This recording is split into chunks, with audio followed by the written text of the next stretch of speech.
गृहस्थी रूपी गाड़ी के दो पहिए होते हैं। जैसे बैलगाड़ी के दो पहिए होते हैं, एक पति और एक पत्नी, एक पति और एक पत्नी। जैसे बैलगाड़ी के दो पहिए, बैलगाड़ी का एक पहिया टूट जाए तो बैलगाड़ी की चाल बिगड़ती है। वैसे ही कहा कि गृहस्थी रूपी गाड़ी के भी दो पहिए, एक पति एक पत्नी, पति पूर्व में पति पत्नी पश्चिम में जाए तो गृहस्थी रूपी गाड़ी की चाल भी बिगड़ जाती है।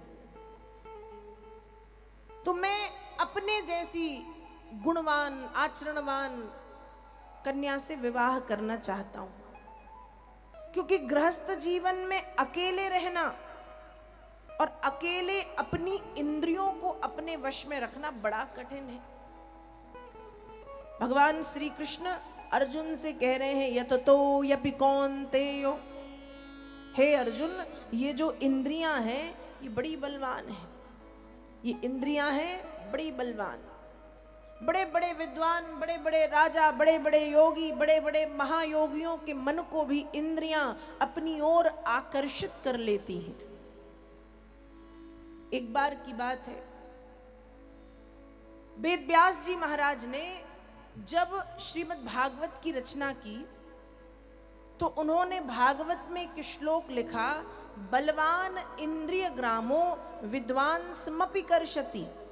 हमारी ये जो शरीर की इंद्रियां हैं, 5 ज्ञानेंद्रियां और 5 कर्म इंद्रियां, कहा महाराज ये इंद्रियां जो हैं 10, ये इंद्रियां इतनी भयंकर हैं कि बड़े बड़े विद्वानों के मन को भी अपनी ओर आकर्षित कर लेती हैं, अपनी ओर खींच लेती हैं, बहुत बुरी हैं।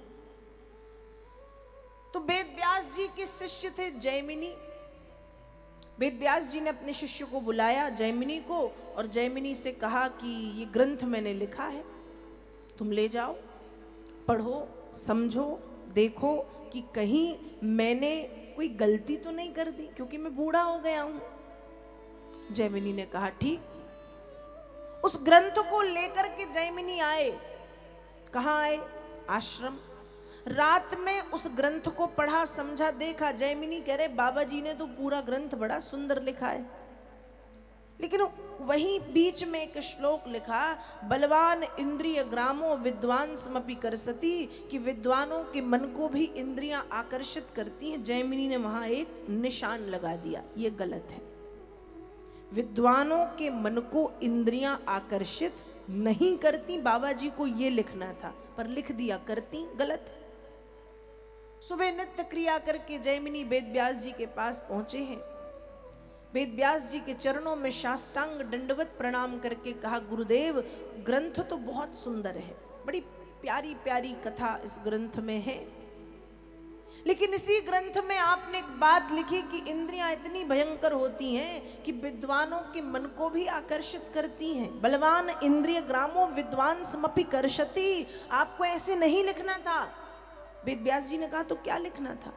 कहा, आपको लिखना था, बलवान इंद्रिय ग्रामो विद्वांस नाप कर्षति। विद्वानों के मन को इंद्रियां आकर्षित नहीं करती, पर आपने लिखा क्या?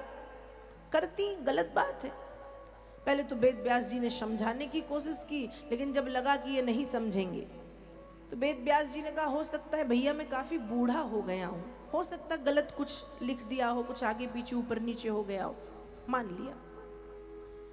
और यहां वेद व्यास जी के मन में आया कि आज मुझे जैमिनी को कैसे भी बताना है कि कैसे इंद्रियां विद्वानों के मन को मोहती। शाम को जैमिनी जब अपने घर जाने लगे तो रात में बहुत तेज बारिश हुई, बरसा। रास्ते में एक मंदिर था, उस मंदिर में खूब सुंदर सी देवी खड़ी थी। जैमिनी ने उस देवी से पूछा कि देवी जी, क्या इस मंदिर में रात्रि भर में विश्राम कर सकता हूं? उस देवी ने कहा, बिल्कुल, भगवान का मंदिर है, कोई भी आके विश्राम कर सकता, आ जाइए। अब जैमिनी मंदिर के भीतर चले गए, लेकिन वो देवी इतनी सुंदर थी, इतनी सुंदर थी कि जैमिनी का मन उसकी ओर आकर्षित हो गया। और जब आधी रात हुई तो जैमिनी उस देवी के दरवाजे खटखटाते हैं। उसने जब दरवाजे खोले तो जैमिनी कहता कि आप हमसे विवाह कर लो।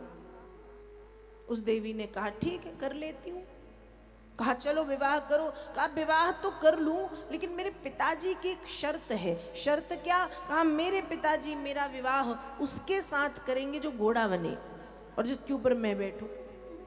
घोड़ा बने और जिसके ऊपर मैं बैठूं और मुझे लेकर के जो जगदम्बा के मंदिर तक जाए, मेरे पिता मेरा विवाह उससे करेंगे। अब जैमिनी सोच रहे रात का समय कौन देख रहा, घोड़ा बन गए, उस देवी को कंधे पर बिठाया। वो कह रही अब मेरी भी एक शर्त है। तुम्हारी क्या शर्त? कहा घोड़ा तो बने, अपने मुंह में काला रंग फुतवाए, मैं उससे विवाह करूंगी। अब जैमिनी घोड़ा बन गए, मुंह में काला रंग लगा के उस देवी को कंधे पे बिठाया और कंधे पे बिठा करके जैमिनी चल दिए। अब जैमिनी जब चल दिए, मंदिर पहुंचे, रात्रि में आधी रात में मंदिर पहुंचे हैं। उस मंदिर में जैसे ही पहुंचे, मंदिर पहुंचते ही वो जो देवी थी वो वेद व्यास जी की रची हुई एक माया, वो अंतर्धान मतलब गायब हो गई। और उसी मंदिर में वेद व्यास जी आसन लगा के बैठे थे। जैमिनी ने जैसे ही वेद व्यास जी को देखा, जैमिनी समझ गई कि इंद्रियां इतनी बलवान होती हैं कि बड़े बड़े विद्वानों के मन को भी अपनी ओर आकर्षित करती हैं। जैमिनी तुरंत वेद व्यास जी के चरणों में दंडवत हुए, बाबा जी क्षमा कर दें, बाबा जी क्षमा कर दें। वेद व्यास जी ने कहा क्या, क्यों, क्या बात है?